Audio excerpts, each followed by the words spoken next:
क्या है, 2 into 3 क्रम का एक अवयव है, ज्ञात कीजिए जिसके अवयव इसको फॉलो करते हैं।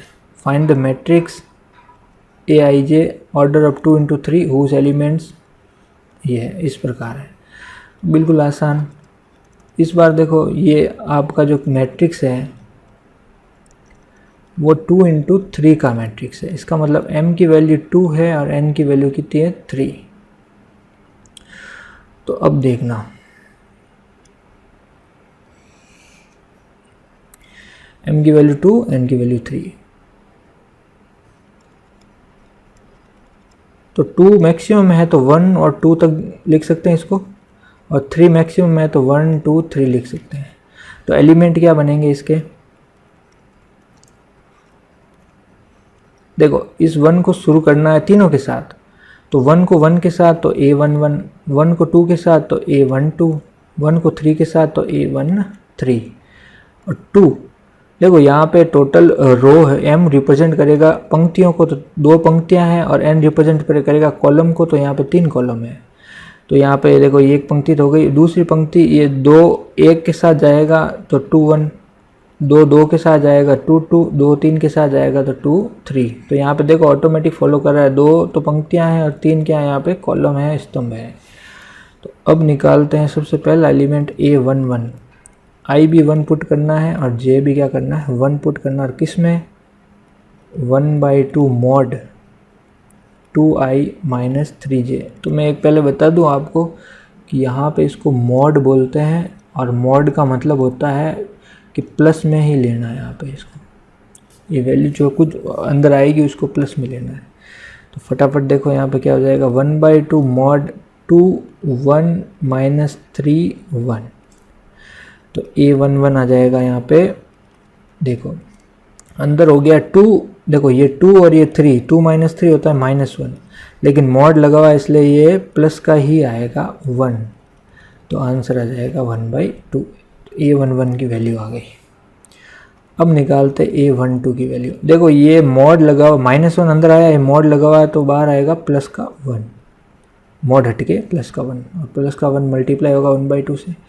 i की वैल्यू 1 और j की वैल्यू क्या होगी 2, तो यहाँ पे पुट करना है 1/2 2i माइनस 3j में।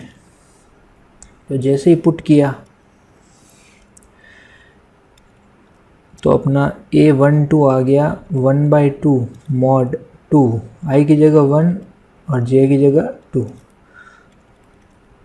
तो यहाँ पे देखो मॉड है ये 2 और ये 6, 2 माइनस 6 होता है माइनस का 4, और जब ये माइनस का 4 मॉड हटेगा तो प्लस का 4 हो जाएगा, और कट के कितना आ गया 2।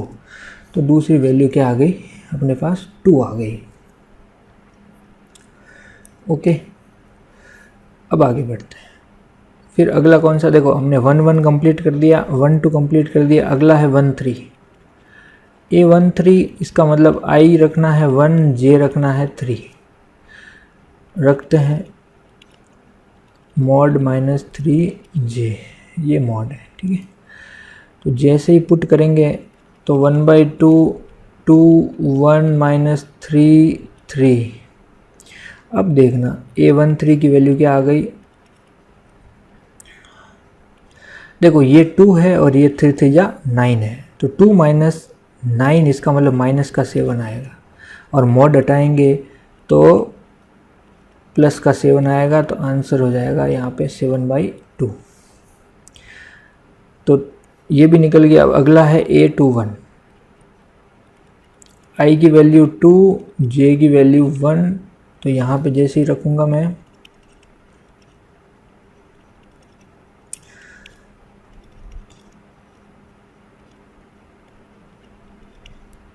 i की वैल्यू 2 और j की वैल्यू 1, तो यहाँ पे देखो 2 2 जा 4 माइनस 3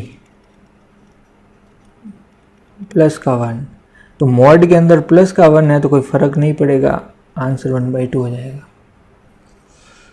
अब ये अगला कौन सा है 2 2, तो A22 हो जाएगा, i भी 2 और j भी 2, तो यहाँ पे रखो।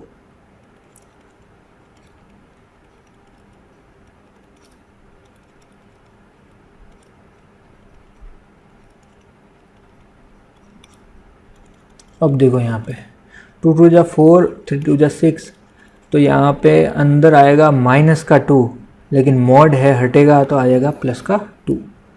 ये 2 से 2 कट गया, तो A22 की वैल्यू कितनी आ गई, 1 आ गई। देखो यहाँ पे -2 अंदर था, मॉड हट गया तो +2 हो गया। लास्ट बच गया अपना 2 3। अब 2 3 i की वैल्यू 2 और j की वैल्यू 3, तो यहाँ से मैं जैसे ही पुट करूँगा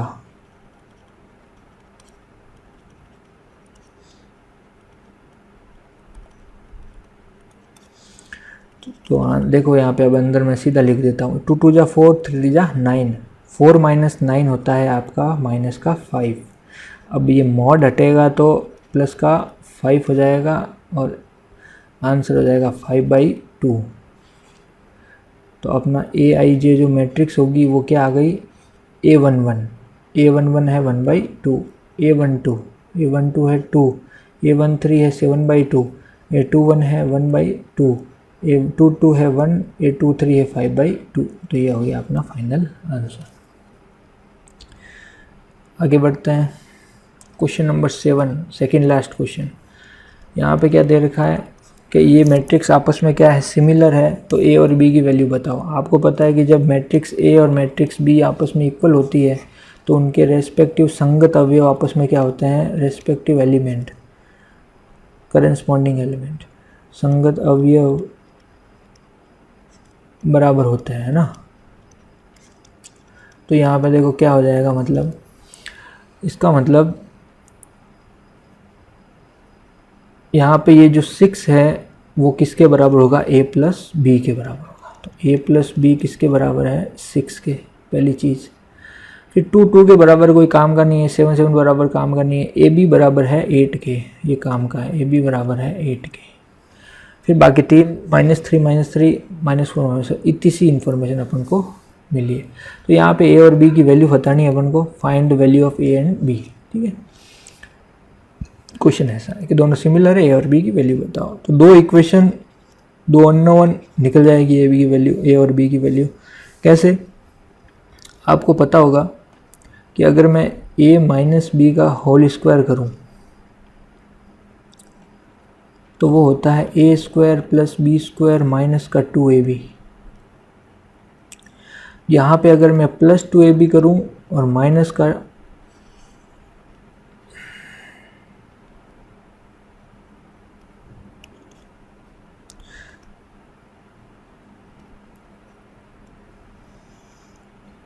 यहाँ पे अगर +2AB और -2AB करूँ, देखो एक बार जोड़ा और एक बार घटाया, कोई फ़र्क नहीं पड़ता।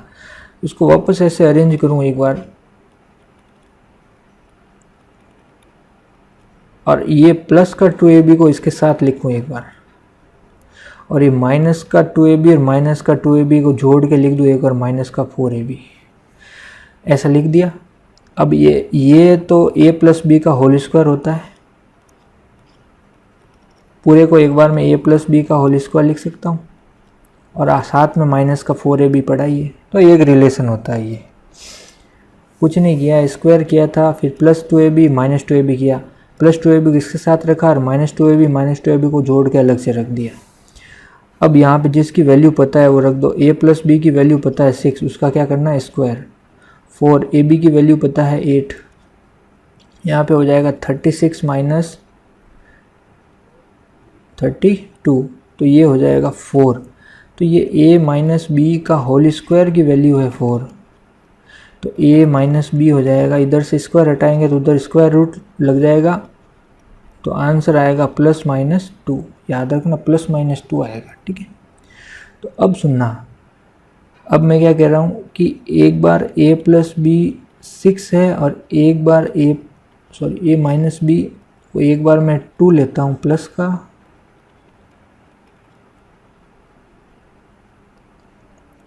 सिक्स है, और एक बार A - B को क्या लेता हूँ, -2। तो दोनों से अलग अलग आंसर आएंगे। देखो कैसे, इन दोनों को सॉल्व करता हूँ जोड़ने पे। दोनों को जोड़ा तो B से B कर जाएगा, तो 2A की वैल्यू हो जाएगी, इधर भी जुड़ेगा, 6 + 2 8 हो जाएगा। इन दोनों को जोड़ा तो A की वैल्यू यहाँ पे आ गई 4। अब 4 यहाँ पुट करता हूँ 1 में वापस, है ना, इसको 1 और इसको 2 कहूँ तो 1 और 2 को जोड़ा। अब मैं क्या कर रहा हूँ, a = 4 इक्वेशन 1 में पुट कर रहा हूँ, ठीक है। तो a + b 6 है, तो b हो जाएगा 6 - a, और a की वैल्यू है 4, तो b की वैल्यू कितनी आ गई 2। तो a बराबर 4 और b बराबर 2, एक तो ये आंसर आ गया। अब आ जाओ इधर, इन दोनों को जोड़ा, इसको कह दो 3, इसको कह दो 4, 3 और 4 को क्या कर रहे हैं, जोड़ रहे हैं। तो देखो ये माइनस का भी प्लस का भी कट जाएगा, तो 2a इधर जुड़ जाएगा, और उधर देखो 6 - 2 हो जाएगा प्लस का 4, तो a की वैल्यू आ गई, ये 2 नीचे जाके डिवाइड होगा, 4/2 हो जाएगा 2। अब पुट a = 2 इन इक्वेशन 3 में पुट किया, a बराबर 2 समीकरण 3 में पुट करने पे, तो समीकरण 3 क्या है, a + b = 6, तो b की वैल्यू हो जाएगी 6 - a, और b की वैल्यू हो जाएगी 6 - 2, दैट इज़ 4। इसका मतलब a बराबर 2 और b बराबर 4, ये दूसरा अपना आंसर हो गया। तो ये 2 वैल्यू आएगी a और b की, 2 आंसर हो जाएंगे। तो इस टाइप से ये क्वेश्चन करेंगे। ओके, सेकेंड लास्ट क्वेश्चन है, क्वेश्चन नंबर 8 क्या है कि आपस में इक्वल है तो x, y, z, p के मान बताओ। If they are the equal then find the value of x, y, z, p। तो इक्वल है तो करेस्पॉन्डिंग संगत अवयव आपस में इक्वल होंगे। तो यहाँ पे देखो ये 4 बराबर होगा 2x के, तो पहला तो ये हो गया 2x = 4, जहाँ से x हो जाएगा 4/2 दैट इज़ 2। तो एक तो x की वैल्यू आ गई 2, x तो निकल गया। चलो अब y निकालते हैं। देखो ये 5 किसके बराबर होगा, इसके, तो 3x + y = 5, तो y की वैल्यू हो जाएगी 5 - 3x दैट इज़ 5 - 3, x की वैल्यू कितनी है 2, तो 5 - 6 दैट इज़ -1, तो y की वैल्यू आ गई -1। 5 - 6 -1 होता है, ठीक है। अब आगे बढ़ते हैं। अब ये किसके बराबर है, -x + z बराबर है -4 के, तो z हो जाएगा -4, ये x उधर जाएगा माइनस का हो जाएगा प्लस, और x की वैल्यू ऊपर से 2 पुट कर दो, है ना। यहाँ पे x = 2 ये रही अपने पास पड़ी है, पुट कर दी, तो z हो जाएगा -2। देखो -4 + 2 कितना होता है, -2। आगे बढ़ते हैं, लास्ट तो अपने पास y निकल गया, z निकल गया, बस p पूछा है, पड़ा है अपन को। तो ये लास्ट जब इक्वल करूँगा तो ये 3y - 2p किसके बराबर हो जाएगा, -3 के। तो ये माइनस का 2p उधर भेजता हूँ और माइनस का 3 इधर भेजता हूँ, तो ये 3y + का 3 हो जाएगा माइनस का इधर आके, और माइनस का 2p उधर जाके प्लस का 2p हो जाएगा। तो + का 2p हो जाएगा 3। y की वैल्यू पुट करो यहाँ पे, y की वैल्यू हमने निकाल रखी है -1, तो ये 0 हो गया, -3 + 3 कट के 0 हो गया, और 0 में नीचे 2 से डिवाइड करूँ तो भी 0 आता है, तो p की वैल्यू कितनी आ गई 0। ये सब पूछा था वो निकल गया। अब लास्ट क्वेश्चन देखो, क्वेश्चन नंबर 9, वही ऐसे ही क्वेश्चन है कि ABC के किन मानों के लिए A और B आपस में समान है। Find the value of ABC, the matrix are equal matrix. तो करेस्पॉन्डिंग संगत अवयव आपस में इक्वल कर दो, ये बराबर होगा इसके, तो इसका मतलब A - 2 बराबर होगा B के, पहली बात। फिर बढ़ते हैं आगे, C बराबर होगा 3 के, तो ये तो एक आंसर मिल ही गया C की वैल्यू, ठीक है। अब इसको इसके बराबर करने से कोई फ़ायदा नहीं है, C की वैल्यू मिल गई है अपन को। अब इसको बराबर करो इससे, तो इसका मतलब 6B = है 12C के बराबर। 6 12 काट दो तो B है 2C के बराबर। तो यहाँ पे पुट करते हैं C = 3 जो हमने ऑलरेडी निकाल रखा है, तो 3 पुट करते ही B की वैल्यू आ गई 6। तो यहाँ पे C भी क्या क्या निकल गया, C निकल गया, B निकल गया। अब आ जाओ वापस इस पे, इक्वेशन 1 कह दो इसको, इक्वेशन 1। तो फ्रॉम इक्वेशन 1 क्या कह रही है, a minus B minus 2 equal to B, ये इक्वेशन 1 है। तो put b equal to 6 in equation 1, समीकरण 1 में b बराबर 6 पुट करने पे, तो b बराबर 6 पुट किया तो ये माइनस का 2 उधर जाके प्लस का 2 हो गया और 8 हो गया, तो a की वैल्यू भी आ गई 8, सारी वैल्यूज निकल गई।